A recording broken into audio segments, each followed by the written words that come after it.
Hi అండి, welcome to గృథూస్ family. ఈరోజు plum కేక్ని ఇంట్లో ఈజీగా ఎలా తయారు చేసుకోవాలో చూపిస్తున్నాను. మరి ఈ న్యూ ఇయర్కి కానీ లేదా క్రిస్మస్కి కానీ ఈ రెసిపీని తయారు చేసుకోండి, ఇంట్లో అందరికీ నచ్చుతుంది. ముందుగా ఇక్కడ ప్యాన్లోకి 100 గ్రాముల పంచదారని వేసుకోండి. ఈ పంచదారలోనే 100 ml నీళ్ళను కూడా పోసుకోవాలి. ఇప్పుడు పంచదార బాగా కరిగేటట్టు మనము కలుపుకోవాలండి. వన్స్ ఈ పంచదార కరుగుతున్న సమయంలో మనం ఫ్రూట్ క్రష్ని కానీ లేదా జామ్ ఉంటుంది కదండి, జామ్నైనా వేసుకోవచ్చు. ఒక 2 టేబుల్ స్పూన్ దాకా. ఫ్రూట్ క్రష్ లేదని ఈ రెసిపీని తయారు చేసుకోకుండా ఉండకండి, మీరు జామ్ వేసుకున్నా చాలా టేస్టీగా వస్తుంది. సో ఇలా 2 టేబుల్ స్పూన్ దాకా మీరు జామ్ని వేసేసుకొని బాగా కలిపేసుకోండి. ఈ ఫ్రూట్ క్రష్ మిక్స్ అనేది మనము 1 డే బిఫోరే చేసి పెట్టుకోవాలండి, అప్పుడే మనకి చాలా టేస్టీగా వస్తుంది. సో నేను 1 డే బిఫోర్ ఇది చేసుకున్నాను, లేదా మనం 2-3 డేస్ బిఫోర్ అయినా ఇది తయారు చేసి పెట్టుకుంటే సరిపోతుంది. ఇప్పుడు దీంట్లో ఒక 5 డ్రాప్స్ దాకా నిమ్మకాయని ఇలా స్క్వీజ్ చేసుకోండి. ఆ తర్వాత దీంట్లోకి మనము ఇక్కడ చెర్రీస్ని ఒక 1/2 కప్ దాకా వేసానండి. అలాగే టూటీ ఫ్రూటీని ఒక 1/2 కప్ దాకా, మరియు డ్రై ఫ్రూట్స్ ఉంటుంది కదండి, దాన్ని చిన్నగా కట్ చేసుకొని వేసుకుందాము.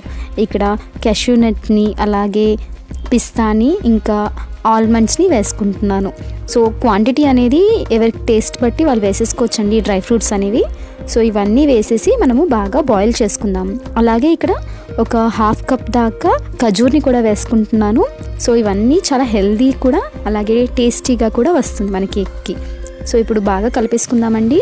మనం లెమన్ జ్యూస్ వేయటం వల్ల మనకి స్టిక్కీగా కాకుండా జ్యూసీగా వస్తుంది మనకి ఈ రెసిపీ అనేది.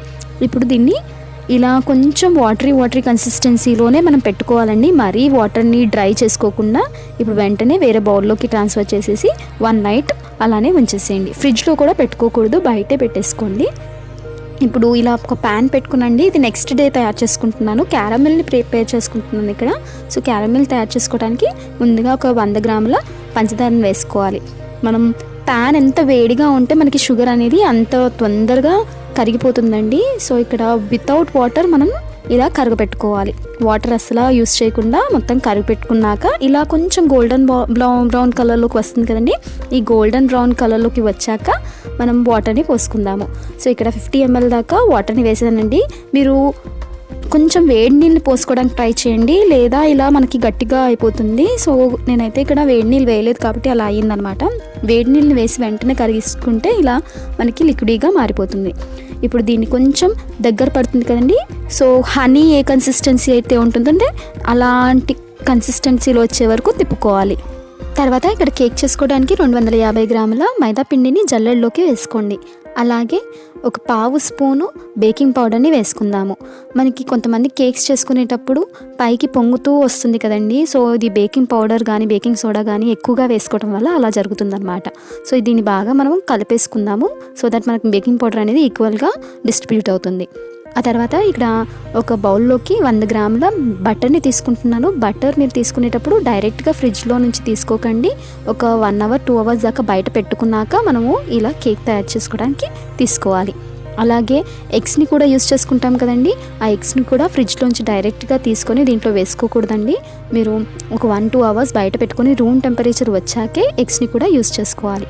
ఇప్పుడు దీంట్లోకి 200 గ్రాముల పంచదారను వేసుకుంటున్నానండి, అంటే పంచదార పొడిని వేస్తున్నాను. ఇప్పుడు దీన్ని కూడా బాగా కలిపేసుకుందాము. ఇలా బీటర్ లేదని చెప్పి ఈ రెసిపీని తయారు చేసుకోకుండా ఉండకండి, మనం నార్మల్గా చేత్తో మిక్స్ చేసుకున్నా సరిపోతుంది. అలాగే వెనిలా ఎసెన్స్ని ఒక టేబుల్ స్పూన్ దాకా వేసుకుందాము. మనం ఎగ్స్ని వేసుకుంటాం కాబట్టి ఇక్కడ వెనిలా ఎసెన్స్ని వేసుకోవాలి. అలాగే ఇక్కడ 2 గుడ్లను ఇలా పగలగొట్టుకుని వేసుకుందాం. ఒకేసారి మీరు గుడ్లను ఇలా వేసుకోకండి. ఒక గుడ్డును వేసాక బాగా కలుపుకున్నాక నెక్స్ట్ సెకండ్ ఎగ్ని కూడా వేసేసి బాగా కలిపేసుకుందాము. మనకి కొంచెం విరిగినట్టు వస్తుందండి, ఏం భయపడక్కర్లేదు. మనకి కేక్ బ్యాటర్ తయారైనప్పుడు పర్ఫెక్ట్గా రెడీ అవుతుంది ఎగ్స్ వేసేస్తే. సో ఇప్పుడు దీన్ని బాగా కలిపేసుకుందాము. ఇలా బాగా కలిసిన ఈ మిశ్రమంలోకి మనము తయారు చేసి పెట్టుకున్న క్యారమెల్ని వేసుకుందామండి. క్యారమెల్ అనేది వేడిగా వేసుకోవద్దు, కొంచెం చల్లారిన తర్వాత వేసుకోవాలన్నమాట. ఇక్కడ చూసారా కన్సిస్టెన్సీ అనేది కొంచెం జారుడుగా మనకి తేనెని పట్టుకుంటే ఎలా ఉంటుందో, మరీ అంత కన్సిస్టెన్సీ కాకపోయినా వాటరీలా కాకుండా కొంచెం థిక్గా చేసుకోవాలి. సో ఇలా క్యారమెల్ని కూడా వేసేసి బాగా కలిపేసుకుందాము. ఇప్పుడు దీంట్లోనే మన డ్రై ఫ్రూట్స్ని వేసేసుకుందామండి. అదే మైదాపిండి ఇంకా మనం బేకింగ్ పౌడర్ని వేసి సీవ్ చేసుకున్నాం కదా, ఆ మిశ్రమాన్ని వేసేసి ఇప్పుడు దీన్ని బాగా కలిపేసుకోవాలి. కట్ అండ్ ఫోల్డ్ మెథడ్లో కానీ లేదా ఒకే డైరెక్షన్లో కలుపుకోండి. అప్పుడే మనకి ఎయిర్ బబుల్స్ అనేవి రాకుండా ఉంటాయి. ఆ తర్వాత దీంట్లోనే మనము చెర్రీస్ని తయారు చేసి పెట్టుకున్న క్రష్ ఉంది కదండి, ఆ క్రష్ని కూడా వేసేసుకుందాము. ఓవర్ నైట్ మీరు పెట్టుకుంటే కనుక మనకి ఈ రెసిపీ చాలా టేస్టీగా వస్తుందండి. సో నేను ఇది ఓవర్ నైట్ ఇలానే ఉంచేసాను.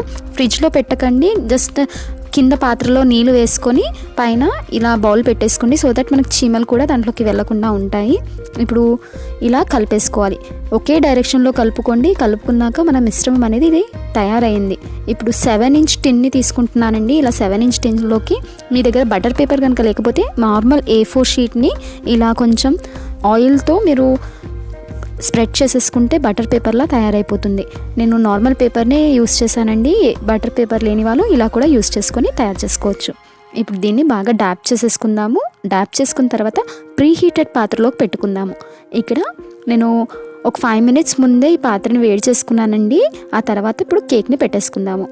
సో ఇలా పెట్టుకుని మీడియం టు లో ఫ్లేమ్ మినిమం ఒక 50 మినిట్స్ వరకు మీరు అసలు స్టవ్ హై ఫ్లేమ్లో పెట్టకూడదు. అలాగే ఓపెన్ చేసి కూడా మధ్యలో చూడకండి. సో దాట్ మనకి ఇలా పర్ఫెక్ట్గా తయారవుతుంది. మీరు మధ్య మధ్యలో ఓపెన్ చేస్తూ ఉంటే మనకి టెంపరేచర్ వేరీ అయిపోయి కేక్ అనేది ఫ్లఫీగా రాదండి. సో ఇక్కడ నేను ఎగ్జాక్ట్ 50 మినిట్స్ తర్వాత ఓపెన్ చేసి చూసుకున్నాను. చూసారా, మనకి పర్ఫెక్ట్గా మన కేక్ అనేది తయారైంది. సో ఇలాంటి బేసిక్ టిప్స్ మనం ఫాలో అయిపోతే మన కేక్ అనేది చాలా టేస్టీగా వస్తుందండి. సో ఇక్కడ బటర్ పేపర్ని రిమూవ్ చేస్తున్నానండి. అది బటర్ పేపర్ కాదండి, నేను యూస్ చేసిన నార్మల్ A4 షీట్ పేపర్తో నేను ఇలా బటర్ పేపర్ని తయారు చేసేసుకున్నాను. సో ఇప్పుడు దీన్ని రిమూవ్ చేసుకున్నాక మన ఫైనల్ అవుట్లుక్ ఎలా వచ్చేసిందో చూసేసుకుందాము. సో కేక్ అయితే చాలా టేస్టీగా వచ్చిందండి. మనం ఇంట్లో ఇంత తక్కువ కాస్ట్తో చాలా ఈజీగా తయారు చేసేసుకోవచ్చు. ఇప్పుడు దీన్ని టర్న్ చేసి చూపిస్తాను. సో కొంచెం తీసుకునేటప్పుడు మాత్రం జాగ్రత్తగా తీసుకోండి. నేను ఇలా పట్టుకునేసరికి ఇది విరిగిపోయింది. అసలు కేక్ అయితే నాకు నార్మల్గా పర్ఫెక్ట్గా వచ్చింది, బట్ ఇలా తిప్పేసరికి నాకు కొంచెం బ్రేక్ అయిందనమాట. చూసారా, పర్ఫెక్ట్గా నేను పైకి కొంచెం డెకరేషన్గా చెర్రీస్ని అన్నిటిని పెట్టేశానండి. సో ఇలాంటి అమేజింగ్ రెసిపీస్ మీకు కూడా మరిన్ని కావాలనుకుంటున్నారా? వెంటనే పక్కన ఉన్న సబ్స్క్రైబ్ బటన్ సబ్స్క్రైబ్ చేసేసుకోండి. అలాగే మీకు కనుక ఛానల్ నచ్చినట్టయితే లైక్ చేయండి, షేర్ చేయండి, సబ్స్క్రైబ్ చేయండి. అండ్ పక్కనే ఉన్న బెల్ ఐకాన్ కనుక క్లిక్ చేస్తే నేను వీడియోస్ ఇలా వేయగానే మీకు నోటిఫికేషన్స్ అలా వచ్చేస్తుంది అనమాట. Thank you for watching.